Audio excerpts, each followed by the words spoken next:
Hello and welcome to the Art of Decluttering podcast. I hope you guys are enjoying this ADHD series as much as I am. I know certainly a lot of you are because the feedback has been just so heartwarming. So thank you to all of you who have reached out and told me how much you're getting out of this series. Today I have one of my good friends with me, Sylvia Campbell, and she is going to be sharing from a whole lot of different perspectives of hers around ADHD. Welcome, Sylvia. Hello. You have been a guest on the podcast before, so I'm going to link to that episode in the show notes. Do you remember what it was called? Something about recycling. Was it Recycling Holding Zone? Maybe. I think it might have been. If you're relying on my memory, this is not going to go well. Yeah, I'll put the link in the show notes.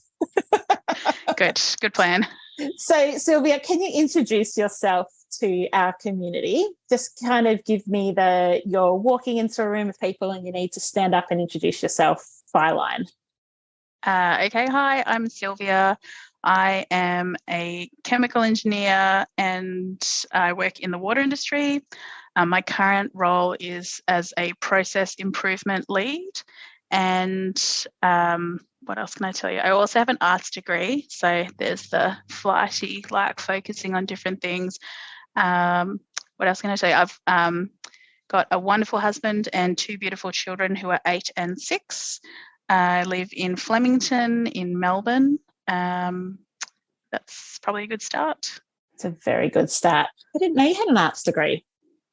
I do. Did you major in anything? I did. I have to tell you now. I majored in classics like Latin and ancient Greek, and I also did a minor in history and philosophy of science. Wowzers. I didn't finish my arts degree. I did a double commerce arts and didn't finish either, but I did philosophy, and it was just like pulling teeth out because conceptualizing just random thoughts and trying to remember them was so hard for me. Yeah, I was going to do a philosophy major and I did one subject and went, nah. Yeah. And I switched to history and philosophy of science, which was way better. Yeah, give me something a little more concrete. Absolutely. I really love your role at the moment at work. Actually, hold that thought because okay. I want to ask you the first question. I'll hold the thought. You don't have to. I want to ask you the first question, which is, do you have ADHD? Do you work with ADHDers, live with ADHDers, or all of the above? All of the above. I live with myself, yes. I think there's 1 in 20 people in Australia diagnosed, and I think the expected figure is 1 in 10. So I kind of feel like just about everyone should be able to answer yes to at least one of those. Yeah. Right? Yeah. But yes, I answer yes to all of those. And it's quite awesome. Funny. There's memes about, when you get your ADHD diagnosis and then you turn around and everyone in your circle of friends has an ADHD diagnosis. And you're like, oh, that's a bit weird. It's no, we flock together. Yes, because I spoke to someone the other day who said they've never met an adult with ADHD. And I was like, I feel like I have adults without ADHD. But it's, different who you attract. Well, but I think it's also what you're saying is you've never met an adult who has been diagnosed as having ADHD or who has told you. That's right. Yeah, it's a different thing. Yeah. So I do want to go back to that work thing. So I think the process improvement and looking for ways to improve things is definitely one of your strengths. And I know certainly that I've drawn on that in different areas of life and work and kind of come to you for help in those things. How does that interact with your ADHD? Well, I think I am good at that because I have ADHD, because it's you're kind of behind the starting line or something when you start. And so you're constantly trying to all right, I'm only doing it this way and I'm going really slowly. Oh, but what if I do it that way and then I'll go a bit faster? Or constantly reaching and trying to find better ways of doing things. I heard someone saying once ADHD is if you had 2 people and tell them to peel an apple and the neurodivergent person has like a toothpick and the neurotypical person has like a peeler. And like the ADHD person will peel that apple with a toothpick, but they'll put a lot more effort in, and it'll take a lot longer. That's fantastic. Yeah. Or they'll throw the apple to the neurotypical and go, "Can you peel my apple for me, You please?" got to peel it. Yeah.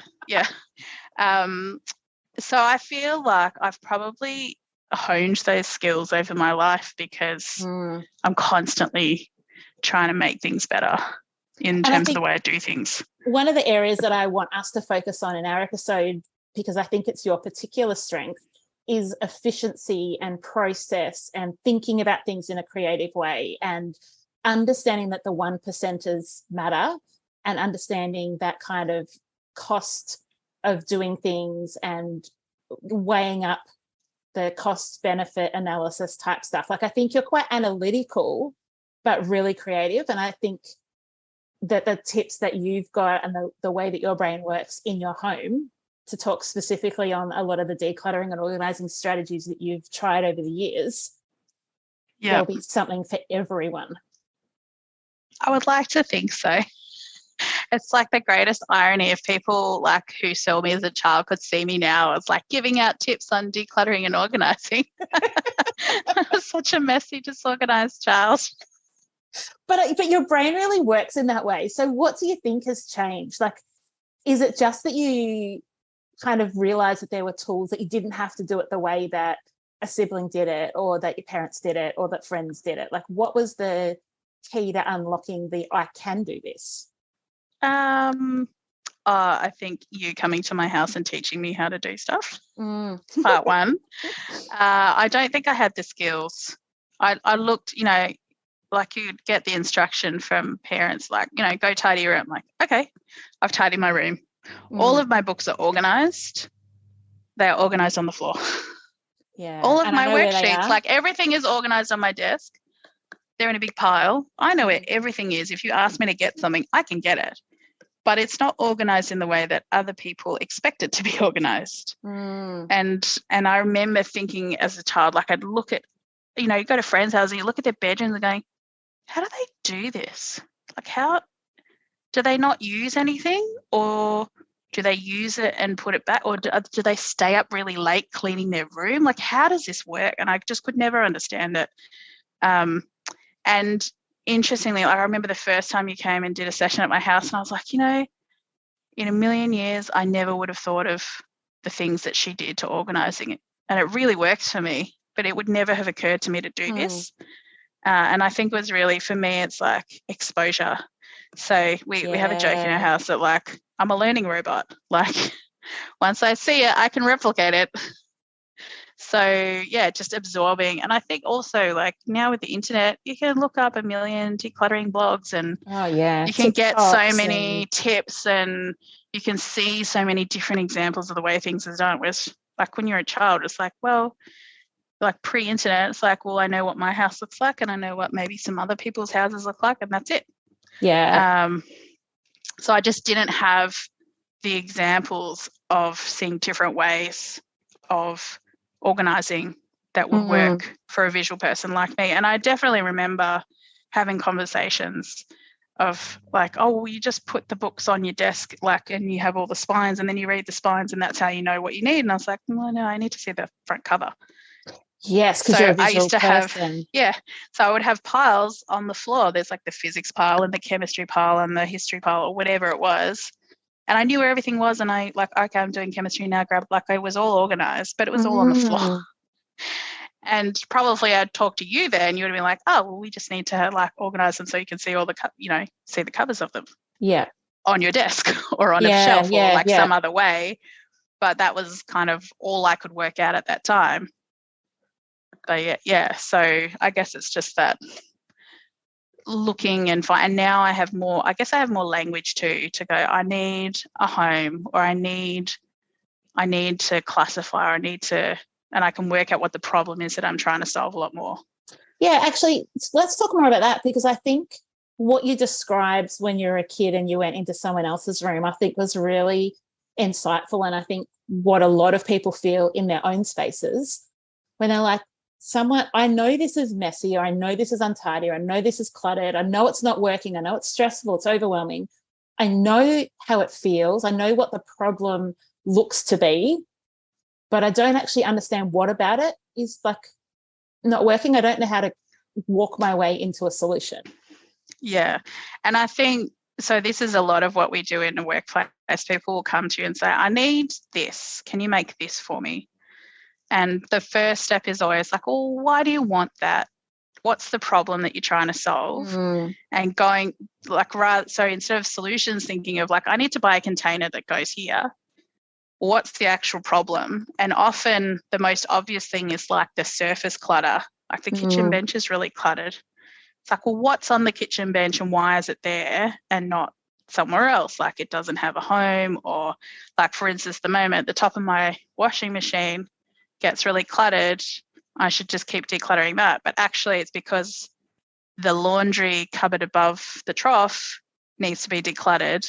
And once I've decluttered that, then there won't be so much stuff that just hangs out on the washing machine, and then I'll be able to put the baskets there. Yeah. But, you know, so the problem is like, put those baskets away that keep floating around. And if I keep going, thinking about the baskets, I'm never actually going to declutter that cupboard that is the reason the baskets are floating around. Does that make sense? Brilliant. Oh, so, yeah, perfect. Yeah, always thinking about like, what is the problem? When does it happen? Where does it happen? And like really digging into why is it happening is kind of the way I approach those sorts of things. And I think what you then have is a solution that solves the problem rather than defers the problem. Because if the solution for you was, well, there's stuff on top of the washing machine, so I'm going to get a tub to put them in. So it's like with like, or it's containerized. It's got limits. You did that, but you're still theoretically, you're still not solving the problem of the washing basket. Just have a giant pile of things on there. Yeah. But even if you did, that doesn't solve the problem. Yeah. But also, like, I'm not going to beat myself up about things on the washing machine because I know I need to focus on the cupboard. Yeah. And when I have the time and energy to deal with it, then I will. But yeah, I can sort of relax about, okay, I know that problem will go once I've dealt with the root cause. I'm very good at working out what the root cause is. I'm not actually good at doing it and fixing it and like actually doing the decluttering, but I'm very good at working out what the problem is. But once you've worked out what the problem is, you don't necessarily have to do the solution then, because you can find the solution is, okay, well, now I know what the problem is. I've identified what it will take to do that. So next time I've got a friend over, I'm like, I'm going to make you a cup of tea and give you an Easter egg. But while we talk, I need a body double to do that. Or hubby, kids, mum, whoever. Next time you ask me if I need any help, that's what I need help with. Like you actually then have a really defined problem. Yeah. And, I suppose I should say at this point, because people won't know, like I have a lot of physical mobility issues. I've got a shoulder injury at the moment with my left hand and I am left-handed. So I can't reach things above my head. I also have a knee injury. I live in a house with stairs, so going up and down stairs costs a lot of spoons. So I'm like, I'm just going to put a pile on the stairs and then take them all up at once rather than taking each thing up because there's too many times going up 100%. And down the stairs. So it's also like, all right, I know exactly what the problem is. So next time, my husband's home, I need you to get that thing down or I need you to put this thing up there so that I can go on and do the other things. How else has that kind of identification of the problem really shone and helped you to solve problem areas in the house or helped you to come up with solutions that were perhaps different to what you thought they might be? I'm going to have to think about this. You should give me the questions before so I could I didn't think have about it. Otherwise, I gave you questions before, didn't I? Did you? But I'm not asking any so organised. I literally haven't asked one of them because we all of a sudden went down a rabbit hole as we do. Yeah, of course. So that's okay. Like, why would you have had these questions? Anyway, so I guess moving house. So I've moved house like quite a few times in the last couple of years. And so going from one place to another place to another place, you're like, all right, where's this thing going to go? Where's that thing going to go? Okay, the tubs that I had that fitted perfectly in this house no longer fit there. So where am I going to put these things and like how am I going to rejig things? So like we had gone from, like different wardrobes. So we ended up like selling all of the furniture we had and then buying new purpose-fit furniture that fitted the spaces that we had. Mm-hmm. And we had like opening wardrobes, and now we've got like sliding mirror wardrobes. So, the chest of drawers that we had like bought purposefully to fit in the wardrobe at one house isn't going to fit because there's like sliding mirror doors. So we like got rid of that and then got like a narrow tall boy, so you can slide the doors across and it's on one side. Yep. And you can open the drawers, and then that's the sort of solution in there. So when we were in Bright for a year and then we moved back, but we sort of came and checked out the house, and I measured everything and drew up a floor plan, and like I measured inside all of the cupboards and worked out how high the shelves were, and then went back to my house and was like, right, here's the shelf arrangement. And then I started rearrange, like I taped it off inside the pantry, and yeah, nerdy, right? And then could very go, engineer-like.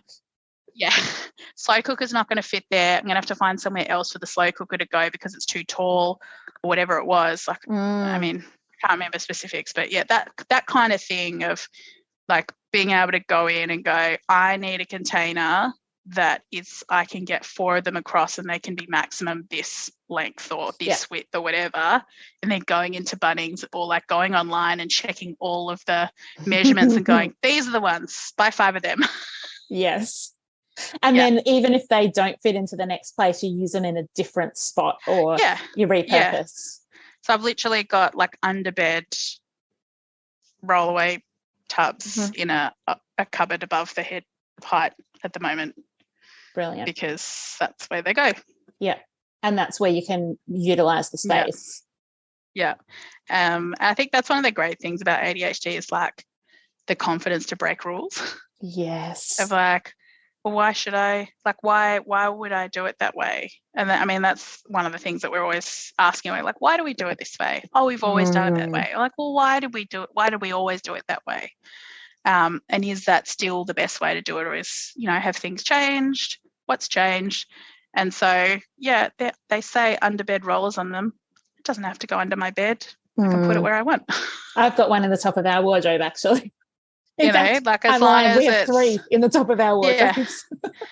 Yeah. So like I don't care if it says that. I'll just put it, where I want it to go, and being willing to break those rules.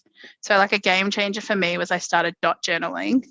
Like bullet journaling. Yeah. Which originally I was like, oh, I can't be bothered with like all of that. And then I started looking into it, and they were like, oh yeah, you start with a blank page, and then you make up a template that works for you.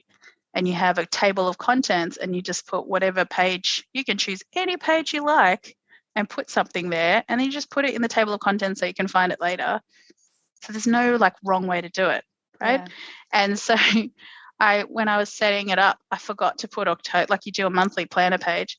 I forgot to put October in. So I put October after December, but it's in the table of contents. I know where to go to find it. Like, it doesn't worry me that it's actually not in chronological order in the book. Yeah, I think I would have to throw the whole bullet journal out and start again. Yeah. Whereas for me, I was like, yeah, that's fine. I don't need to use October and December at the same time. There's never a time that I actually need. It's not like a novel where I need to read it chronologically, because I've always shied away from like, monthly planners or diaries. It's like, well, what if I run out of room in October? Totally. Yeah. And now what am I going to do? Yeah. And can I just like deep dive on a bullet journal for a minute? Because this is the bit I don't understand about it, and it may just be an Amy thing.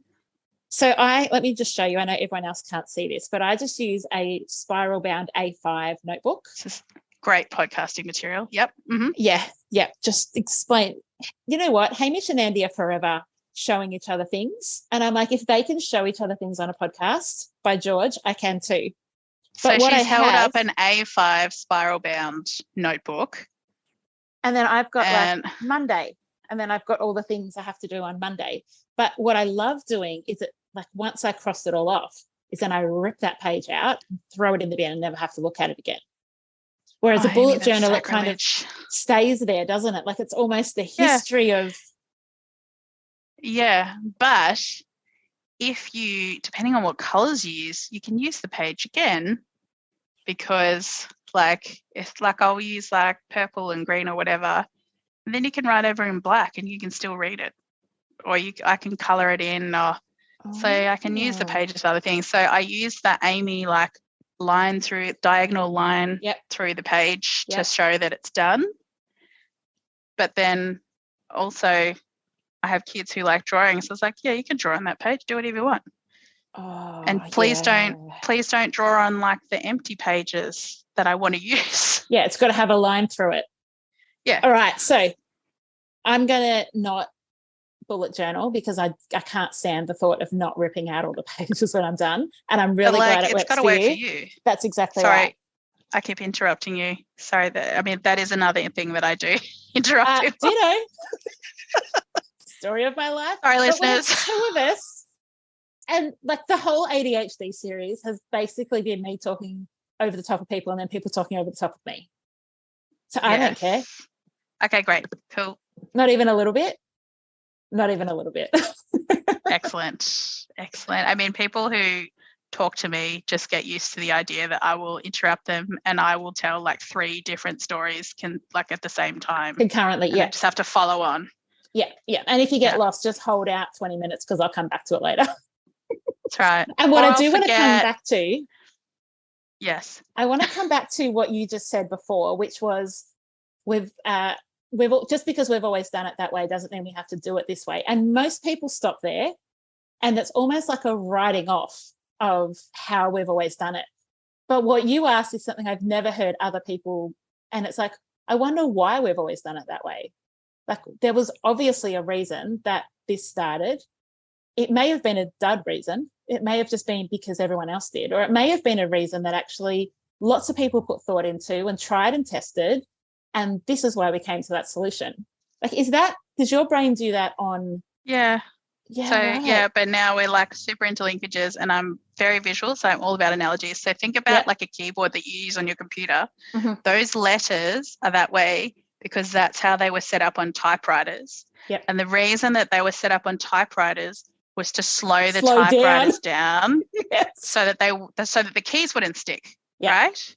So it's actually a really inefficient way to do touch typing because it was designed to make you type slower. And so there is another keyboard, like the Dvorak keyboard, which is much more efficient. But because there's this convention of this is the keyboard we use, it's really hard to kind of make that switch. Yeah.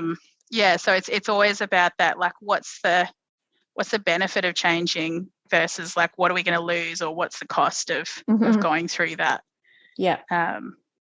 And sometimes you say, this is still the best. Yeah. Yeah, or the cost benefit of it, it's not the best, but the momentum it would take to try and shift that, or the cultural change, or the family change, or it wouldn't work for their financial investment is not going to work. Yeah, or just I'm not interested in having to make such a huge change and then have to think about it when I can just touch type with this keyboard and my fingers know what to do. I in my head, I'm like going down a little bit of a rabbit hole with touch typing. This is what I do, yeah.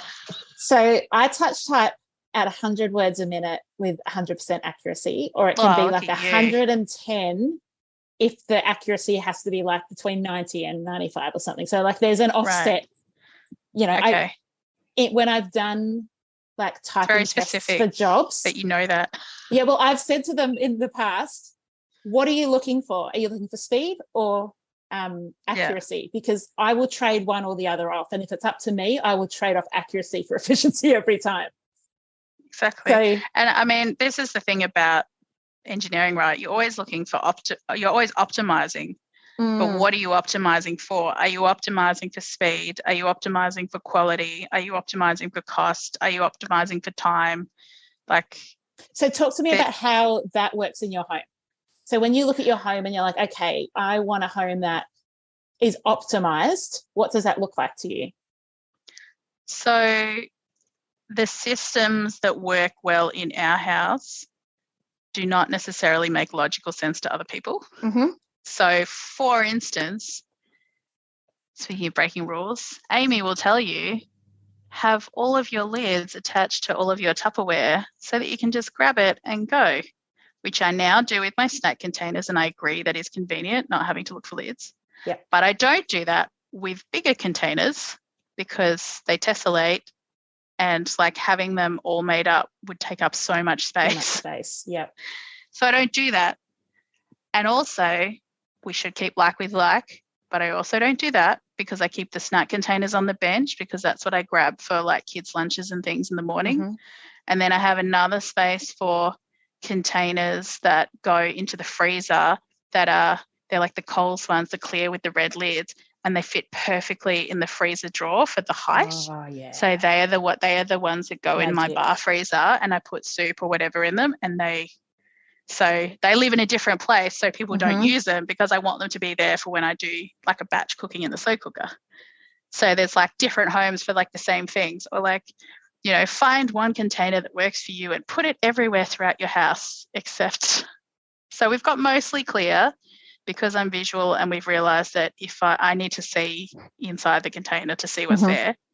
Except we also have an opaque container for like presents that we might be giving to people because otherwise the kids can see inside. And so, yeah, like we just know things about if we buy, you know, meats and things from the deli, they have to come out of the brown paper package and go in a clear container because otherwise we would just don't get eaten. Skate past that thing and not see it. Yeah. Even though like clearly it's there, it's obviously there, and yet just won't even notice it. And I have not at all answered your question, have I? No, you have. You totally have. Because that optimisation looks like different things. So, yes, it might take a little bit of work to remember that the freezer containers are separate to the snack containers, which are separate to other containers. But the optimisation is ease of access and having the right things. Yeah, so it's access. It's about minimising the volume for the big ones, but I care less about the volume of the small ones because they're small, and you know, I rotate through them, so half of them in the dishwasher anyway. Yep. And yeah, so I guess it's thinking in different terms, and you know, I was talking with my kids about like, what does best mean to you? Like, is first best, or is finished best, or is, you know, fastest? Like, what does best mean? And that's that question around optimizing.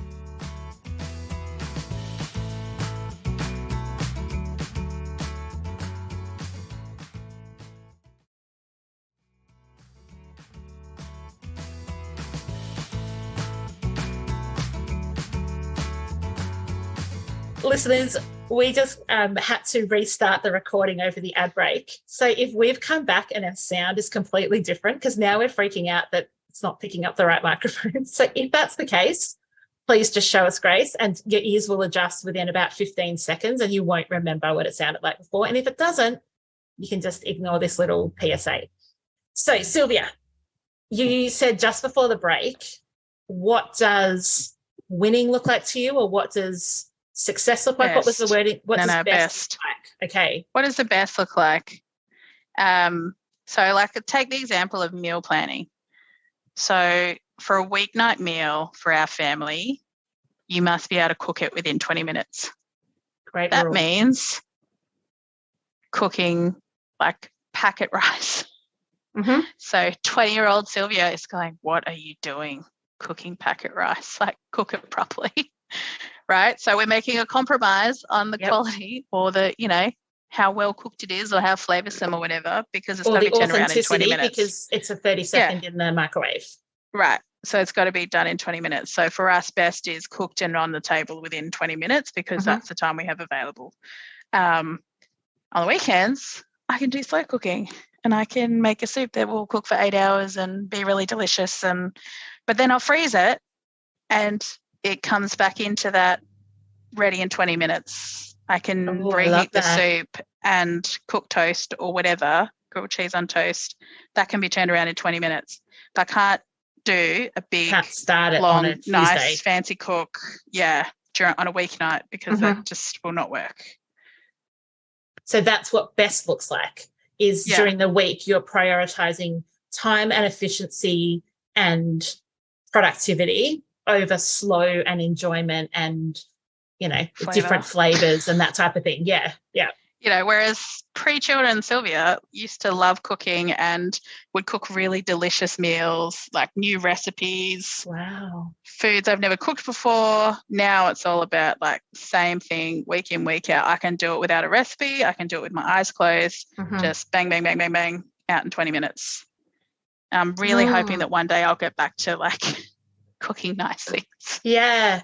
Yeah. Or even that you have the freedom to do it on a Saturday. Like you make the effort, you go to the market, you get your ingredients, you come home, you've got like time set aside for it, because that's what a best Saturday looks like. Yeah. Or, time for baking. So if we've had a really hectic week and there's like behind with dishes and things, I don't bake. Don't love that I'm not baking, but I have come to accept that's not a baking day. Yeah. If we're on top of things, everything's down, I come into the kitchen, it's like ready for action. All right, let's bake something.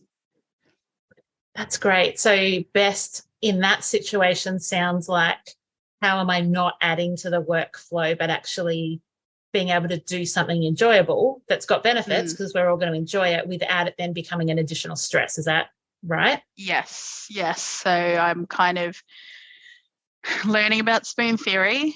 Quick recap for people who aren't familiar.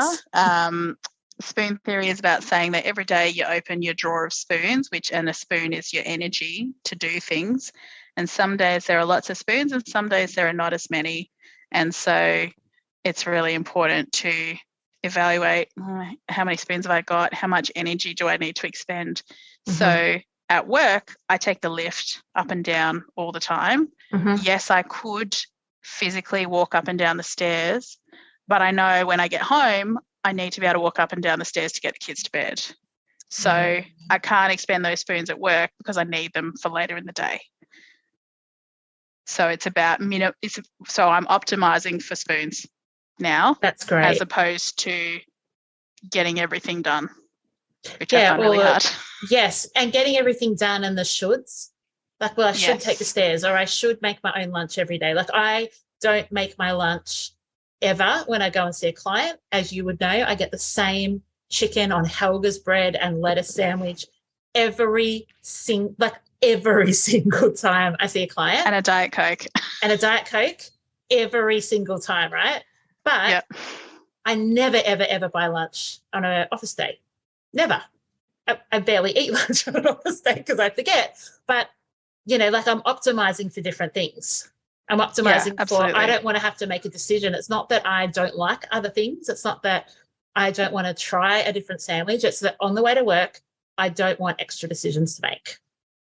Well, and it's also when you go into different people's houses, you don't want to have to say, can I use your microwave, and not know whether they have one, or like, I don't want to have to borrow a spoon. Optimizing for minimizing preparation time when you get there too. You're not going to turn up with a frozen soup and go, oh yeah, I need a cutlery, but you don't have any, or like when you turn up at work, I bring my I bring my own fork to work because there's never any forks by the time I eat lunch. Do you always remember to bring it home? Yes, because it stays with the container, but sometimes we get like forks from, like, we'll get forks out of the dish and go, I think those are from like someone's work. Let's take those back. We do the same when Cal is in the office. I'm like, I don't think that spoon's ours, babe. Yeah. Send that back to work. The other thing, not that it's relevant now because I feel like we've totally moved on from the conversation, but the other thing that I like with the sandwich is it's optimized for eating on the go. So I don't have to stop and sit, which in some situations I can do, and I've got the opportunity to sit and have 3 or 4 minutes to eat my sandwich. But if I need to, I can scoff that thing in about 45 seconds, and I can do it without actually having to touch the sandwich if I'm in a home that's hygienically not. I don't want to go straight from decluttering to touching a sandwich. Okay, let's move on from my sandwich issues. Tell me another area. I want to know, what does best look like? What does best look like before the cleaner comes for you guys? We were talking about that off air. So I'm picking a prickly one. Oh, mate. So this is going to make everyone feel great. So the cleaner comes, we've moved from fortnightly cleaner to weekly cleaner. A, because that's all we could get because it's really hard to get cleaners. But B, because it reduces the time that clutter can build up between the cleans. Mm-hmm. So there's less to do each time, if that makes sense. That's really smart. Because it would be lovely to think that the cleaner could just rock up and clean, but that is not the household that we live in. Mm-hmm. And so we try very hard to, as a family, do a bit of a tidy before they come. Generally, the amount of tidying required just to make the floors and surfaces available is more than the capacity of everyone at the time. So often it's me like running around. It's literally my cardio, like running around, getting everything off the floor. So there will be like things on our bed, laundry hampers on our bed, things on the kids' beds, boxes of just stuff on the couch. And then at the end of the day, you come home and go, oh, it's so clean and wonderful. Now I've got to take all these things off the couch so I can sit down on the couch. So best in that situation is easy access for the cleaner rather than spending time that you don't necessarily have, making sure that every little piece of every little thing is put away in its home. So best is I want the cleaner to come in, be able to do the cleaning, and I still want to get to work on time, and I want the kids to get to school, and I don't want us all to walk out the door screaming at each other once a week. Is that a fair? I'm not saying that's how it always works. You know, life goals, walking out, not screaming at each other. Yeah, that's right. That's why I'm like clarifying, like I am a parent, get how this works. But that's what best looks like, even if we don't always achieve best. Yeah. And so, you know, ideally at the end of that day, I would come back and look at what's in the boxes and put them away. And realistically, at the end of the day, when I'm out of spoons, the boxes get shoved off the couch so I can sit on the couch and they're on the floor waiting for next week. But the stuff's all in the box. Right. And theoretically. And, you know, people with ADHD are really good at hunting things out. So if there's something in them that I need, I will find it. May not get everything else away, but I will find what I need. And I'll probably know where it is. So it's like, it's not great, but it's, you know, little wins. One of the things that I struggle with, which was really interesting because my partner is the opposite to me. So he looks at things of like, oh, look how much we've done. And I will look at it and go, well, we've done 10% of what needs to be done. That's not good enough. We've got to do the other 90% now. And he was like, look at all the stuff they did. And so for me, I measure things like, okay, this is what needs to happen. You know, go, get it done. And so I will have enough energy to do maybe 50% of it. And then I'll get halfway through and go, I have to stop now. Or I would just keep going until my body literally makes me stop. Yeah, when you've actually borrowed spoons from tomorrow, which is not a great idea. So, and get 50% through, and like, you know what it's like when you're decluttering, it like gets worse before it gets better. Yeah. But then if you stop in that zone, that's a really tricky space to stop. It's really bad because then it ends up being worse when you get back to it because things get mixed up. So for me, I try and do like the micro declutter and I coined the nano declutter, which is one thing. Yeah, I've been talking about that a little bit more. Cannot fail. Yeah. Success, doing the whole thing is one thing. Get one thing, put it in its home, success. So I can't fail at that. Yeah. The episode hasn't dropped yet, but I was talking to another one of our guests about the nano declutter that you've introduced me to, because I think there's like, I'm actually developing I'm trying to pick how much to let everyone in on the secret. I'm developing a product/system at the moment that embraces the micro declutter and the nano declutter. So just keep your eyes peeled. It'll hopefully be out in the next probably 5 or 6 months. It's a big project, but I'm really excited about it. Very good. Yeah. So for me, like you might say, oh, well, I might do 30 nano declutters in a day where I've decluttered one thing. But if you said to me, all right, go put those 30 things away at once. Can't do that. Like, I just physically cannot do it. Yeah. And even today, I had a body double and I was like, right, I'm so sick of these boxes. We're just going to like sort them and put them away properly.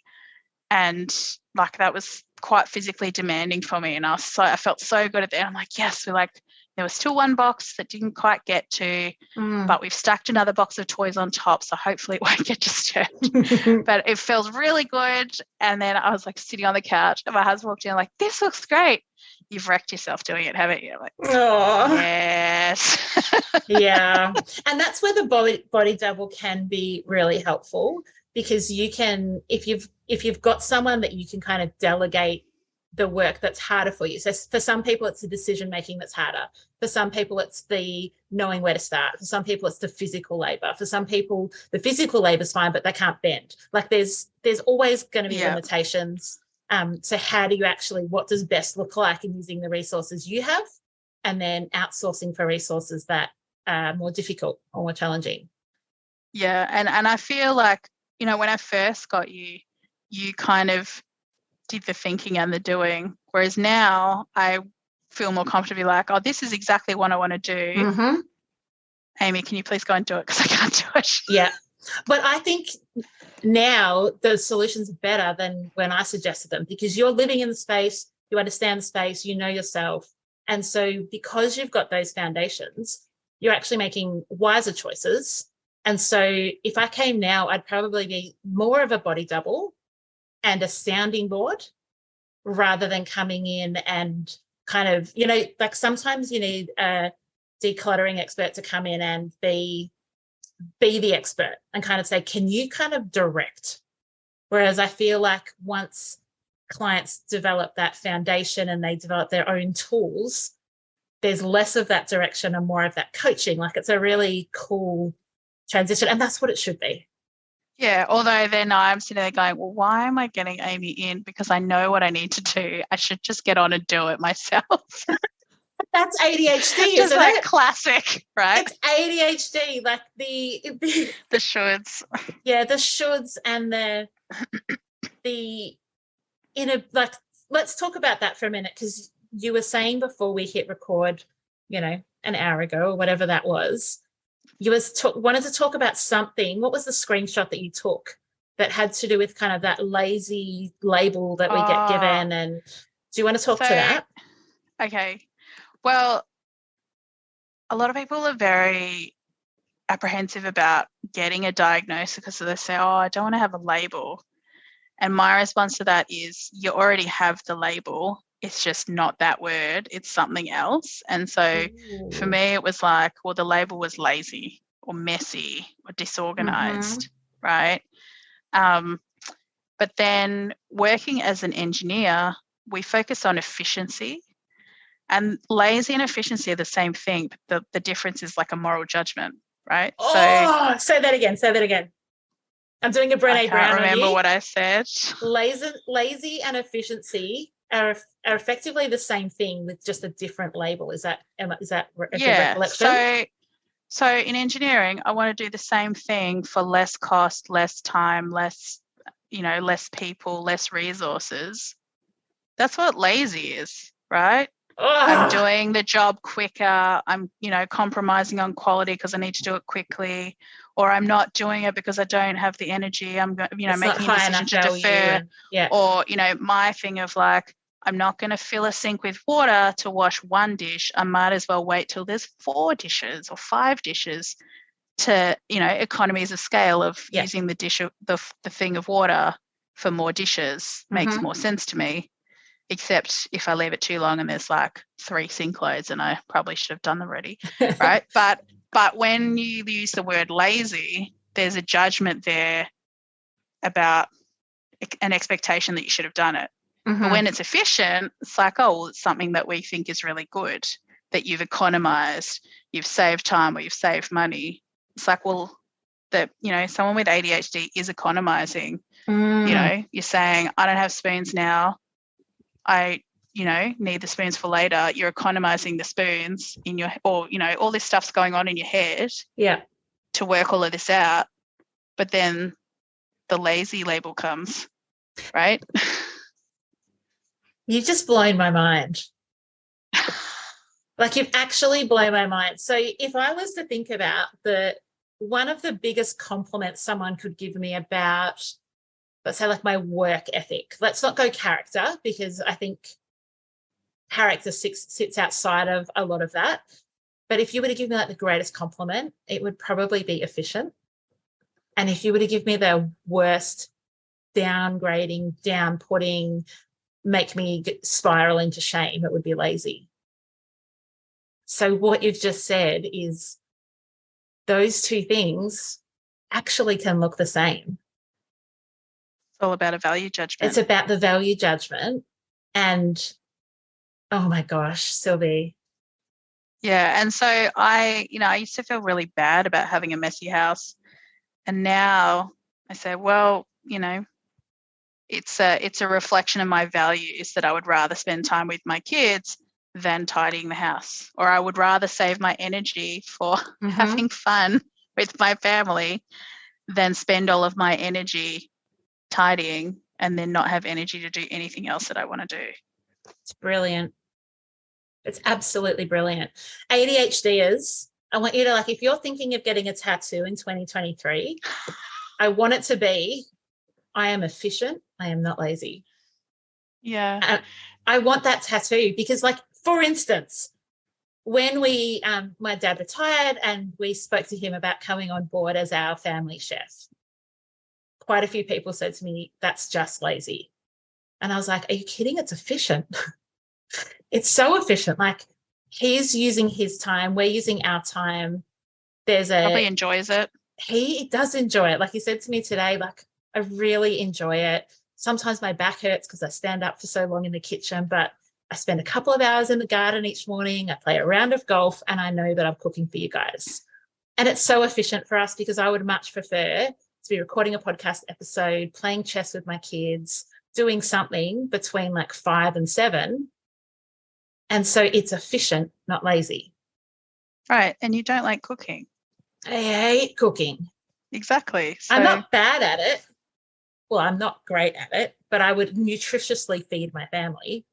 I wouldn't ever go and do 20-year-old Sylvia beautiful dinners, but I just think that efficient tattoos, people. Yeah. Tattoos, efficient, not lazy. Yeah. And I think too, it's like, I think as when you're younger, it's like, oh, you want to try and do everything and increase your skills at everything. And it's like that weakness thing, oh, you're not very good at cooking, so you should cook more to, and then I think as we get older, it's like, you know what, we can embrace the fact that you don't enjoy cooking and I don't enjoy laundry or whatever. Yep. Embrace the fact that we don't have to do everything and we can outsource, and saying that outsourcing, like in your case, your dad loves doing that. In my case, having a cleaner every week, I'm giving someone a job. Correct. Who wouldn't have had that job. Ditto. Yep. I don't feel bad. And I'm at a point now, we've always had a cleaner as long as we've been married, but the rule was as long as we're above a 1.6 time fraction, we have a cleaner because we don't have time. I love that. Zero regrets. But now I'm at a point where I physically can't do it. So we have to have a cleaner. Or else the house will not be clean. I was talking about your tipping point of cleaner versus non-cleaner with Cal today, because he's about to go back into full-time work next month. And it's been probably 4 years since he was full-time. He's usually about 0.8 or 0.9. And so he does all the cleaning. So this morning he'd spent 2 hours like doing like the really good deep clean in the bathrooms, like 2 hours in the bathrooms. And when he came out, I was almost panicked because I was like, babe, we're both going to be working full-time next month. We need to think about a cleaner because like all of a sudden we've gone over this tipping point. And I was like, Sylvia and Ewan, because it makes sense. And you go, that's the tipping point. That's when best kicks in, best changes. Yeah. And I think that's also like, I guess the other saying, if I was going to get a tattoo, it's like, I am doing the best I can with the resources I have available to me right now. That's going to have to be like a full back tattoo because that's pretty long. I know, but that's what I say to myself all the time. I'll get mine if you get yours. It's never not even happening. joking. I'm such not a even wuss. Joking. So one of the other fun things that I'm discovering about myself is that I feel pain a lot more strongly than other people. Oh, I will not be getting a yes. tattoo. Oh, I desperately want one. I want one. I'm just not doing it. I Okay. did the nose piercing. I'm not doing. All right. Anyway, digression. But I guess what I'm saying is, like, when I was on maternity leave, we didn't have a cleaner because we didn't have the money for a cleaner. Yeah. Like, the house is not very clean. Yeah. Yep. I spent my time looking after babies and cleaning nappies and doing laundry. I actually didn't have time to clean or energy to clean when the house was not very clean because we just couldn't afford a cleaner. Yeah. But then, all right, we can afford a cleaner. Let's get a cleaner. Yeah. So it's not at all any kind of judgment for if people can't get a cleaner. Like, don't feel like you have to. But yeah, for us, it's like just that prioritizing of like, what are the things that we're going to outsource? Yeah. And, you know, full disclosure, I have a wonderful, wonderful mother-in-law who enjoys doing laundry, and she has been helping us out with laundry. Oh, that's brilliant. You know, that's brilliant. Zero regrets. She's wonderful. I'm so grateful to have her in our village. But yeah. And I think best also then, and I just want to share this quick story that happened about 2 hours ago around my dinner table. So as listeners, you probably know my boys are now 15 and 16, and they do a lot of household responsibilities because they're well capable. And tonight I heard them negotiating that. So at the moment, one sets the dinner table, one clears the dinner table, one puts all the washing on and gets it dried, and the other sorts it and takes it to the person's bedroom. They then negotiated saying, I actually prefer all the laundry and I then don't lose track of where the process is at. And you seem to be pretty good at doing the table. Do you want to do all of the dinner stuff and I'll do all of the washing stuff? And it was like two little housemates negotiating. Like Cal and I didn't have anything to do with it, but I was sitting there with such joy.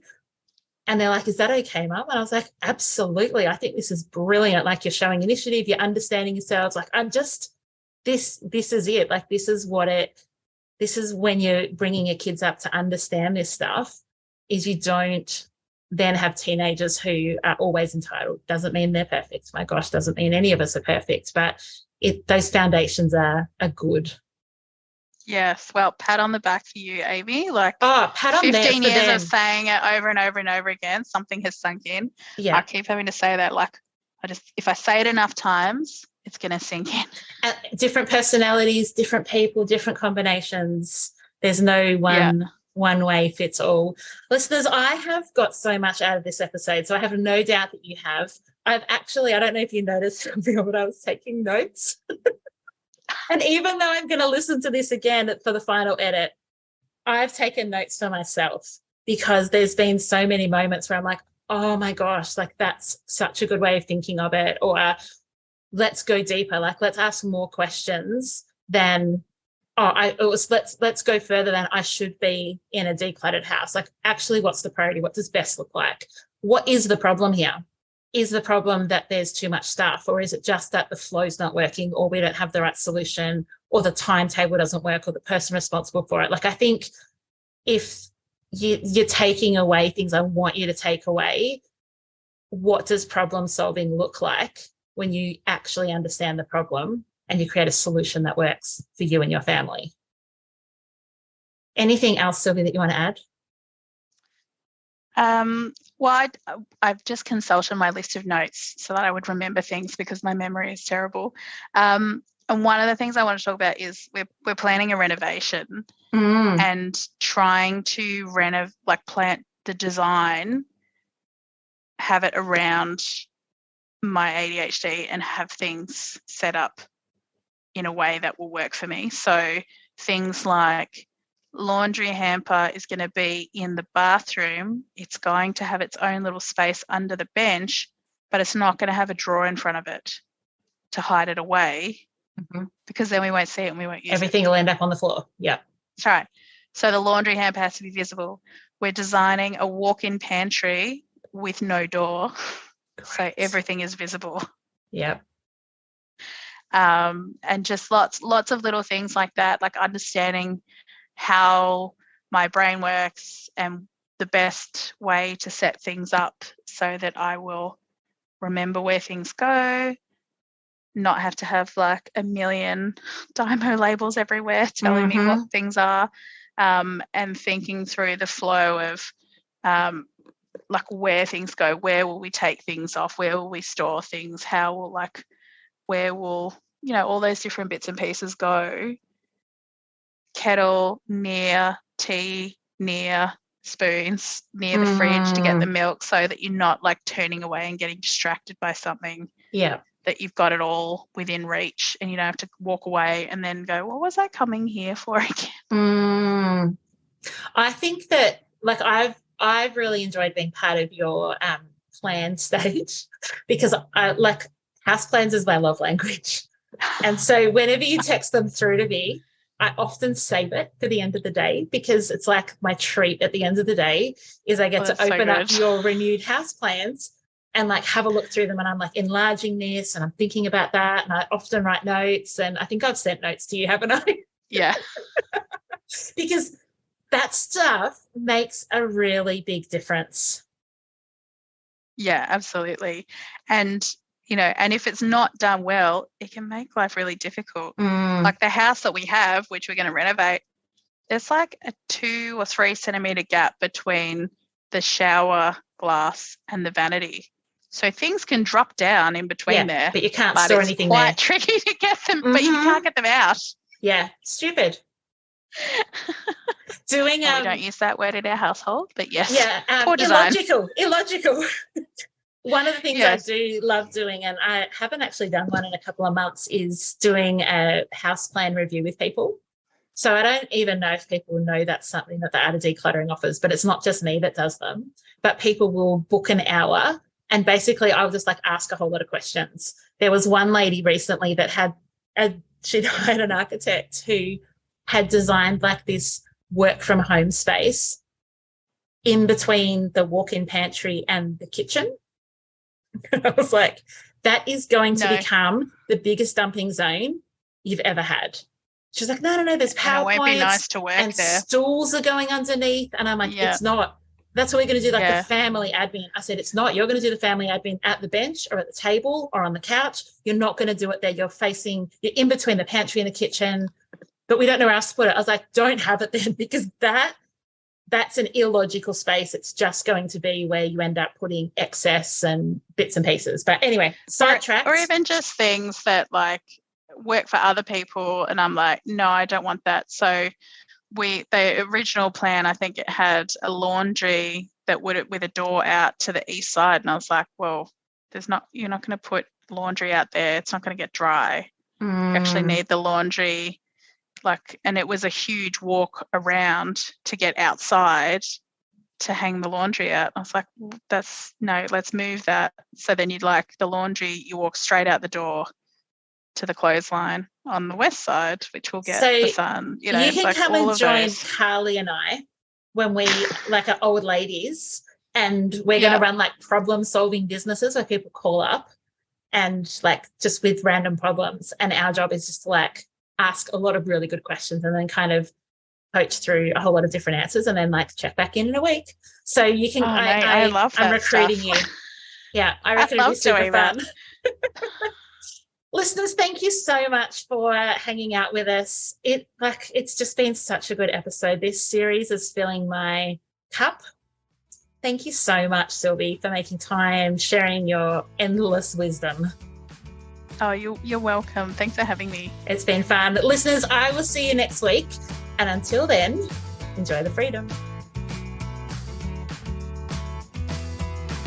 I would like to acknowledge the Wurundjeri people, who are the traditional custodians of the land this podcast is recorded on. I would also like to pay respects to their elders, both past and present, of the Kulin Nation, and extend that respect to other Indigenous Australians. Thank you so much for joining me today. If you enjoyed today's episode, I would love you to rate and review the show on your podcast app. That will help others to find the Art of Decluttering podcast as well. If you'd like any more information, you can visit theartofdecluttering.com.au, and I would love to see you in my Facebook group. Just search the Art of Decluttering community on Facebook and join today.